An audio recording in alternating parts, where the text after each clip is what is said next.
Asante sana mwenyekiti kwa nafasi yako ambayo umenipea leo, na wale ambaye wamehudhuria bunge hii ya leo. Naenda kwa mada ya kwanza ambayo inasema kwa ni kweli maandamano ambayo ilikuwa imetendeka wakati wa maandamano, wizi ambayo ilikuwa imetendeka wakati wa maandamano ilikuwa imepangwa, na ilikuwa imepangwa na serikali William Ruto, kiongozwa na William Mwalimu ongea. Mali ya watu ambayo ilikuwa uharibifu ambayo ilikuwa imetendeka Nairobi, Kiambu na hizo kaunti 27 ambayo maandamano ilikuwa imepangwa na William Ruto ikiongozwa na Yesa. Yesa ni nani? Sasa mimi nataka kuambia wananchi, sisi kama wale ambao tulikuwa tunaunga William Ruto mkono kwa sababu ya kazi yake, lakini ameenda kinyume. Tumetoka wote. Tumetoka wote. Kama mjadua anajua kwa hapa anaunga serikali mkono. Acha niwaulize nyinyi wananchi. Sasa mkikaa hapa, ni kweli kuna mtu mtaamka tarehe 9 mwezi wa 8 mwaka 2027 kupigia William Ruto asubuhi? Ni wewe peke yako.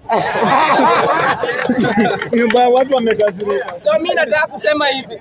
Kwa hiyo mada uharibifu ya mali ambayo ilikuwa imetendeka Nairobi CBD na Kiambu koti kuchomwa na kituo cha polisi kuchomwa na kule vile huko ilikuwa imepangwa na William Ruto pamoja na Murkomen. Hao watu wawili ndio wanajua chenye ilikuwa inatendeka. Walijua wananchi wamechoka na William Ruto, sasa watume watu wakipewa 500. Ati chukua hii 500 pea wazee kwa sababu hawana meno, wakunywe pombe na maragwe. Alafu anatuma Yesa achukue 200 kwa sababu jensi wako na meno. Chukua hii 200 ununue haramu kunywe, nukunywe ga githeri. Kunywe githeri. Kula githeri na haramu. Sasa tuwezi kubali. Hizo mikakati mbovu hatutaki sisi kama wananchi. Tuko maji. Tutahakikisha ya kwamba William Ruto asubuhi na mapema nyumbani. Zawadi nyumbani. Utakula nyumbani. Acha niwaambie.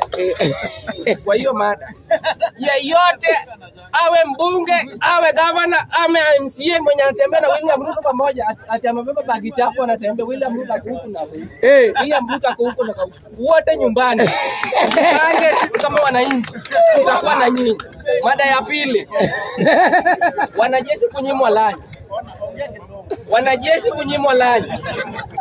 Hii kitu ni uharibifu katika nchi, na tuwezi kubali kitu kama hii. Moi amekuwa pale wanajeshi wajae nyimwa lunch. Kibaki amekuwa pale wanajeshi wajae nyimwa lunch. Uhuru Kenyatta amestaafu juzi uchaguzi uliopita. Wanajeshi wako wamenyimwa lunch. Sasa wewe unaingia hapo, unaiba mali ya watu, wanajeshi unanyima lunch. Nao wanalinda mpaka. Au wajihushishi kwa siasa. Kazi yako ni kusanya ushuru na kukula, alafu unanyima wanajeshi lunch. Hatuwezi kubali. Na kama itakuwa inatendeka hivyo, nawaomba nyinyi wanajeshi mwe makini. 7-7. Tunataka wananchi wajitokeze wengi. Ingie pale, mkiingia State House, mwa ile bandera. Mkiingia ndani, mkishaingia ndani, mnaangusha hivi. Wanajeshi anaingia na alafu watu wawili wanaingia pale. William Ruto anatolewa anaenda nyumbani. Hii generation no. Ni kweli maandamano iliyotokea. Hii generation ni uharibifu ambayo ilikuwa imetokea, ilikuwa imepangwa na watu kutoka Mlima Kenya. Uongo. Kaunti 27.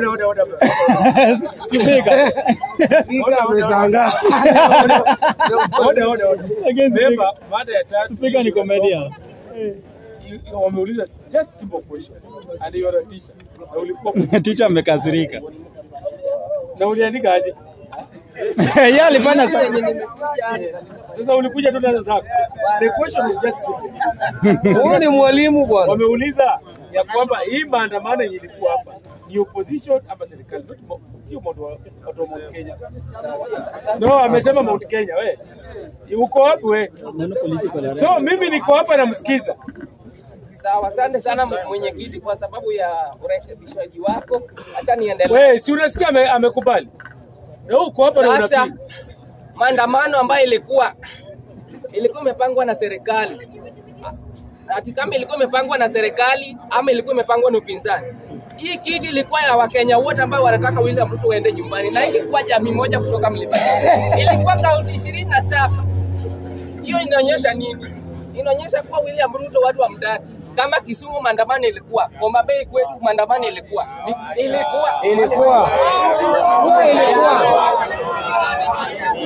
Wale miaka yako maandamano ilikuwa mpaka tunatarajia kaunti 39 saba kujitokeza ili wajiunge na maandamano ili tuingie State House. Mwe huyu jamaa ni mnyama.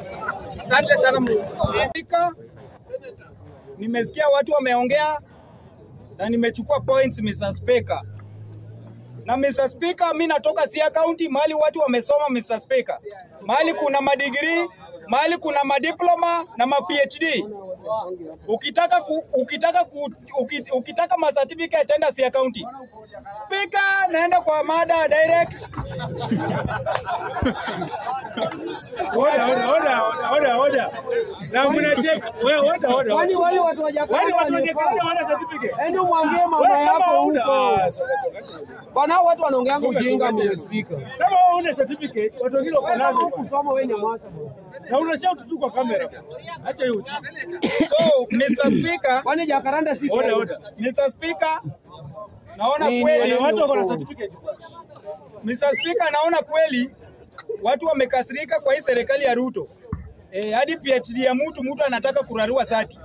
Lakini siendi hapo direction Mr. Speaker. Kuna vitu zina affect nchi yetu ya Kenya na lazima niongee kama incoming senator wa Siaya County Mr. Speaker. Na therefore Mr. Speaker, naenda kwa mada direct. Hii mada itasimama tu Amerika.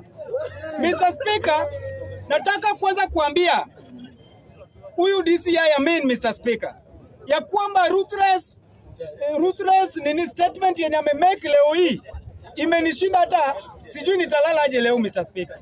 Yani DCI anasema Mr. Speaker kwa mbele za media Mr. Speaker, ya kwamba wale watu walifanya robbery pale CBD pale town, eti ni watu walikuwa transported from home to Nairobi Mr. Speaker.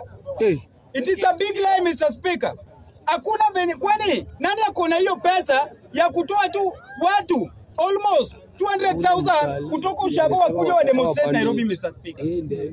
Unajua kuna statement zingine hata ukimake unarudisha tu your dignity. You are lowering your dignity Mr. Speaker. So nataka kuambia DCI Oda Mr. Speaker, nilikwambia hiyo kitu. Sio wewe. So Speaker, unajua nimezoea hiyo jina. Kubali tu. So nataka kuambia DCI I think you are my learned friend Mr. DCI tumesoma na huyu jamaa. Lakini hesabu ni yako kwa najua. Sasa hesabu zake zinamwambia watu wametolewa tu nyumbani wakuja wa demo Nairobi. Unajua kuna vitu zingine hata ukidanganya shosho mwenye ako na 80 years hawezi kubali. Hakuna kwani hao watu maandamano ilikuwa on the 25. Hao watu walitolewa walitravel kwanza kwetu ni mbali sana Mr. Speaker. Walitravel siku gani wakafika Nairobi? Hii kuna vitu zingine hata ukidanganya tuangalia tu vitu unasema. Then nimeona mwingine pia anasema ule kijana alipigwa risasi pale ule Max ule sijui anaitwa Boniface ati alinsult polisi. Mr. Speaker, kuna vitu tunafaa kuangalia kwa nchi yetu. Ule kijana amepoteza maisha yake hayuko. Na unajua sasa hao watu wanatumia digital machines. Baba yake wakati alienda kwa hospitali kuangalia eti mtoto anapumua. Kumbe alishakufa. Wamemwekea oxygen fake. So mimi nataka kuambia serikali ya government ya William Samoei Ruto. Najua tuna deal na very serious government. Hata one day mimi kama nitakufa, nitafungulia wale wenye wana reject hii government gate wakikuja binguni kama kina songa. Lakini nikiona nywele sauce Mr. Speaker wewe utakuwa kwa gate. Huko binguni. Nitangoja. Lakini nikiona wale wana jokes hapa, wana support government, siwezi Mr. Speaker, siwezi kufungulia gate. Because najua, Mr. Speaker, to go against government, Mr. Speaker, it is a serious thing, Mr. Speaker. Therefore, tunaenda against it because we are learned na tuna makazi. Sasa tunaitwa magoons. Yani mtu ana demonstrate kwa right yake anaitwa goon, anaitwa thug, anaitwa terrorist. Mr. Speaker, Osama alikuwa amesoma, Mr. Speaker. Osama was a learned person.